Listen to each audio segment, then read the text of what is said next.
Hey everyone, welcome back to the channel. आज हम इस वीडियो में बात करेंगे प्राइस एक्शन की। प्राइस एक्शन होता क्या है? अगर आप प्राइस एक्शन को फॉलो करके ट्रेडिंग करना चाहते हैं तो आपको ये देखना होगा कि प्राइस एक्शन में आता क्या है। तो इस वीडियो में हम यही बात करेंगे कि प्राइस एक्शन होता क्या है और प्राइस एक्शन में क्या क्या इम्पोर्टेंट है। तो चलिए वीडियो को स्टार्ट करते हैं। Price action. प्राइस एक्शन मतलब प्राइस के मूवमेंट को दर्शाता है।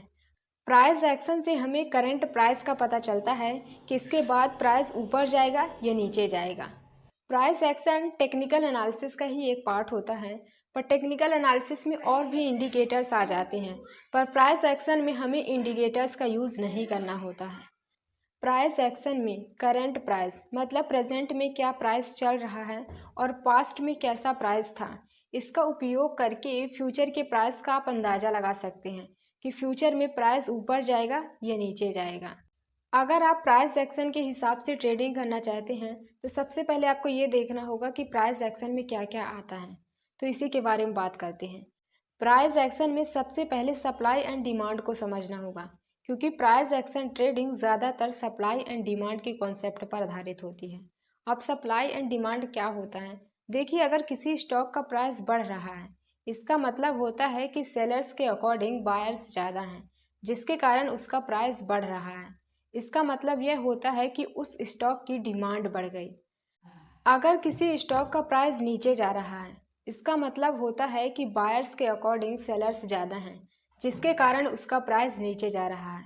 इसका मतलब यह होता है कि उस स्टॉक में सप्लाई ज़्यादा हो गई, जिसके कारण उसका प्राइस नीचे आ गया।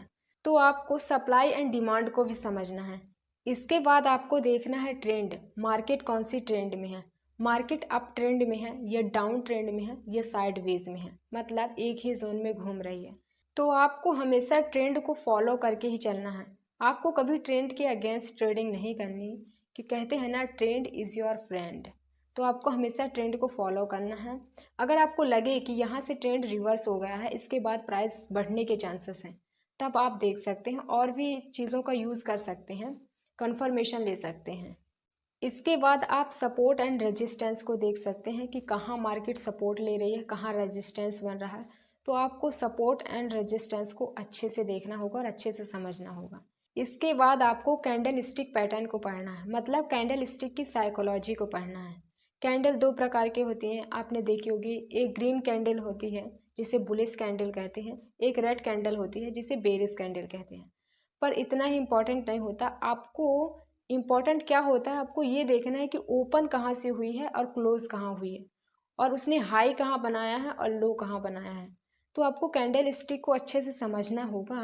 कैंडल स्टिक तीन प्रकार के होती हैं। सबसे पहले single candle stick pattern, double candle stick pattern, triple candle stick pattern. तो आपको कैंडल स्टिक पैटर्न को अच्छे से समझना है। फिर इसके बाद आपको चार्ट पैटर्न को देखना है। जब सारी कैंडल्स मिल जाती हैं, जुड़ जाती हैं, तो एक पैटर्न सा बनता है जिसे हम चार्ट पैटर्न बोलते हैं। तो आपको चार्ट पैटर्न को भी समझना है कि कौन सा पैटर्न बन रहा है।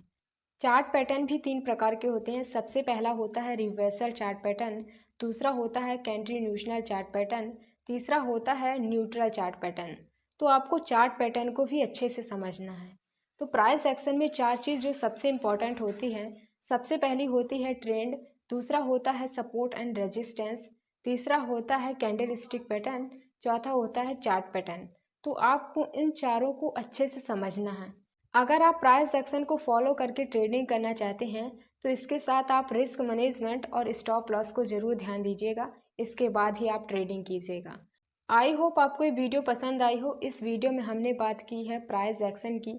प्राइस एक्शन में क्या क्या इंपॉर्टेंट है इसके बारे में बात की है। अगर आपको वीडियो अच्छी लगी हो तो प्लीज़ लाइक कीजिए, चैनल में नए हैं तो सब्सक्राइब कीजिए। मिलते हैं नेक्स्ट वीडियो के साथ।